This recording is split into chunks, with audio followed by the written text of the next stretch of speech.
안녕하세요. 한자 삼락의 심연진입니다. 한자 삼락에 오신 여러분 환영합니다. 오늘은 월요일. 벌써 어제 그 우수, 이게 절기상 우수가 지나면은 이제 대동강물도 풀린다고 그러잖아요. 이제는 좀 더 이제 봄 햇살이 따사로워지겠죠. 자, 그러면은 이제 요새는 이제 그렇다면 이제 일교차도 좀 심해질 텐데 감기 늘 조심하시고, 자, 지금 강의 시작할게요. 제가 준비한 거는 바늘침. 그러니까 바늘이라고 하는 거는 쇠, 금속이에요. 쇠로 만들었어요. 그 쇠붙이, 이거 그러니까 쇠 조각으로 만든 거예요. 그러면 열심은 뭐냐면 바늘이 종류가 여러 가지가 있어요. 예를 들어서 낚시 바늘도 있고, 그 다음에 예를 들어서 이불 꿰매는 바늘이 있는가 하면 또 그러니까 아주 조그만 바늘도 있고, 바늘의 종류가 아주 굉장히 여러 종류가 있어요. 그죠? 그러니까 여기에서 열십의 의미는 쉽게 말하면 바늘이 이제 여러 종류의 그 바늘이다. 그러니까 한 가지만 말하는 게 아니라, 그러니까 우리가 이불을 씻을 때 하는 그 옷이라든지 뭐 이불이라든지 또 뭐 이런 여러 종류의 그 어떤 그 바늘을 의미하는 거지. 그러니까 그냥 바늘 하나만 놓고 보면은 그건 한 가지인데 그 종류가 여러 가지다. 이제 이렇게 생각하면 돼요. 그래서 이 그 바늘침이 들어가는 거는 예를 들어 침선이라든지 또 아니면 뭐 침엽수 아니면 시침질 뭐 그 우리가 바느질할 때 시침한다 이런 것도 있고, 또 아니면 뭐 그냥 시계 바늘처럼 분침, 초침 뭐 이런 것들 쓰는 거고, 그다음에 지침 뭐 생활의 지침 그러면 뭐 그 생활이나 어떤 행동의 어떤 방법을 가리키는 어떤 그 길잡이 같은 거 이런 걸 생활 지침 이렇게 얘기하잖아요. 그럴 때 침 이것도 쓰고.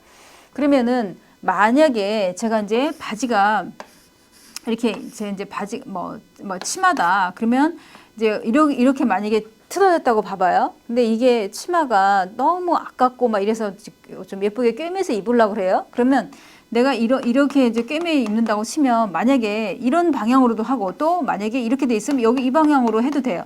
그러니까 이런 것처럼 그 틀어진 방향대로 아무 방향이든 바느질을 하면 되는 거예요. 그럼 이 열십의 의미는 바늘의 그 종류대로 여러 가지 종류를 의미하는 것도 있지만, 세로든 가로든 어느 방향이든 바늘로 다 꿰맬 수 있다 이런 뜻으로도 쓰여요. 그러니까 가로든 세로든 그러니까 어떤 방향 대각선으로 틀어졌든 간에 그 방향대로 모든 방향대로 다 그러니까 바늘 하나로 다 꿰맬 수 있다 이런 의미로도 쓰여요. 이거는 자, 그래서 바늘침은 이제 여기서 끝내고 그 다음에 물건품. 그러니까 바늘침 같은 경우에는 우리가 침엽수 할 때 왜 그 소나무나 잣나무 같은 경우는 정말 침처럼 가늘잖아요. 그죠? 그러니까 저도 어렸을 때 저희 그 동네에는 그러니까 잣나무가 되게 많았는데 그 침엽수 그 바늘처럼 아주 가늘다. 이제 이런 의미에서 그런 게 침엽수가 나와 있는 거고, 그 다음에 이제 물건품.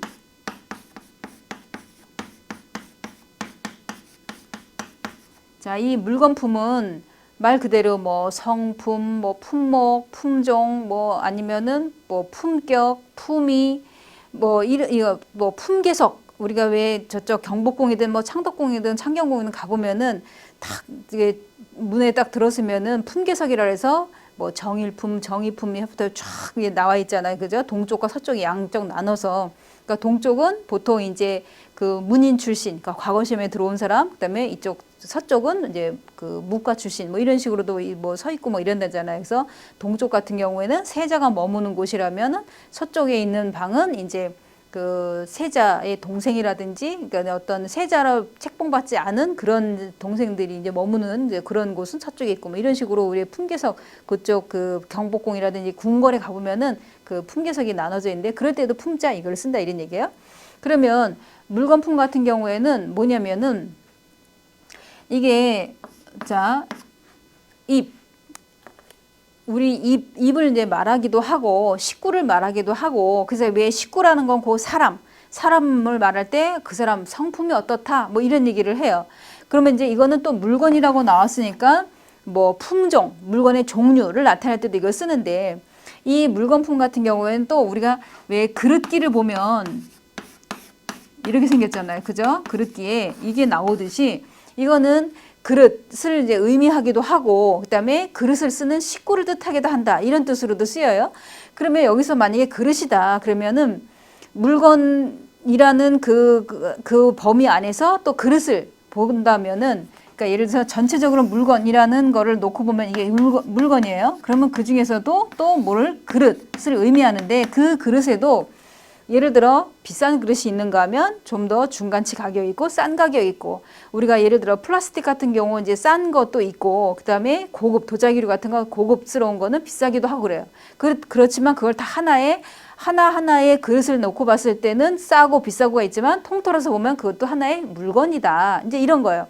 그러면은 물건에서도 값이 비싼 게 있고 싼 게 있고, 사람도 품위가 있는 사람이 있고 품위가 없는 사람도 있고, 성품이 좋은 사람이 있고 성품이 안 좋은 사람도 있고, 다 다르듯이 그릇에도 이렇게 종류가 값이 비싼 게 있고 싼 게 있듯이 사람의 품성도 다 저마다 다르다 이런 얘기예요. 그래서 품위를 잃으면 안 되고 품격이 있어야 되고, 그다음에 성품이 바라야 되고, 이런 건 거의 다 사람을 두고 하는 거잖아요. 그죠? 뭐 품절됐다, 물건이 품절됐다. 우리도 우스갯소리로 이제 뭐 여자나 남자나 아주 대단히 뭐 잘나고 막 이런 사람은 내 짝이 아니야. 그럼 되게 보면은 품절남, 품절녀 이런 식으로도 표현하고 그러잖아요. 우스갯소리로. 그런 것처럼 이거는 단순히 물건을 뜻하는 것도 아니고 또 사람을 뜻하기도 한다. 왜냐하면 입구는 우리가 식구 할 때도 그러니까 사람을 뜻하는 게 훨씬 많아요. 그 입을 뜻하는 것보다. 그러니까는 이거는 여기서 말하는 거는 물론 그릇도 포함되지만 사람과도 관련이 있다. 이렇게 생각하시면 돼요. 자, 그 다음에 이끌 휴.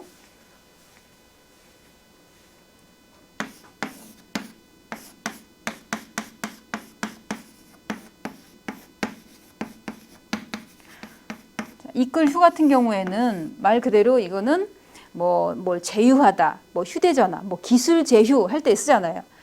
자, 이게 동그라미 친 이 부분은 뭐냐면 두견세 휴자예요. 그러면 우리가 이건 형성문자죠. 한마디로 두견세를 손으로 잡고 오는 거예요. 여기서 이끈다 했으니까 잡고 오는 거예요. 그러면 이제 그 새를 이제 뭐 이렇게 잡았어요. 사냥해서 잡았어요. 그러면 새를 이제 끌고 오는 거예요. 집으로 갖고 오는 거예요. 그러면은 이거를 두견세 휴라는 걸 모른다고 치고, 그러면 여기 세추가 나왔어요. 그럼 이거는 이해내라는 거는 이거 뭘 쥐고 있는 모습이라 했어요. 그러면 새를 쥐고 손으로 이거를 이제 끌고 온다는 거는, 새를 쥔다는 거는 예를 들어서 이 새가 어디 날아가지 못하게 발목에다가 끈을 매갖고 그 끈을 내가 들고 손으로 들고 이제 오는 거죠. 그러니까 만약에 내가 새를 잡았는데 새가 막 푸덕푸덕 막 이래갖고 만약에 내 소나기에서 빠져나갈 수가 있잖아요. 그러니까 어떻게 했냐면 발목에다가 끈을 묶어서 그 끈을 이제 들고 온다 이런 얘기예요. 그러니까 우리가 왜 휴대전화 그러면은 내 손에 있는 거잖아요, 지금. 그러니까 이 새도 지금 내 손에 이끌려서 지금 끌려오는 거예요. 그럴 때 이거 이끌 휴. 이제 이거는 우리가 두견세 휴를 모른다고 쳤을 때, 자, 새를 손에 쥐고, 그러니까 묶은 그 새를 끈에 쥐고 이렇게 끌고 오는다. 이게 생각하시면 어렵지 않죠, 이거는. 자, 그래서 이거는 이제 그 손수 같은 경우 뭐 새를 잡고 온다, 끈을 쥐고 온다 이렇게 생각하시면 되죠. 자, 제가 준비한 이제 이 세자는 여기서 마치고요. 내일 화요일에 또 뵙겠습니다. 지금까지 한자삼락의 심연진이었습니다. 안녕히 계세요.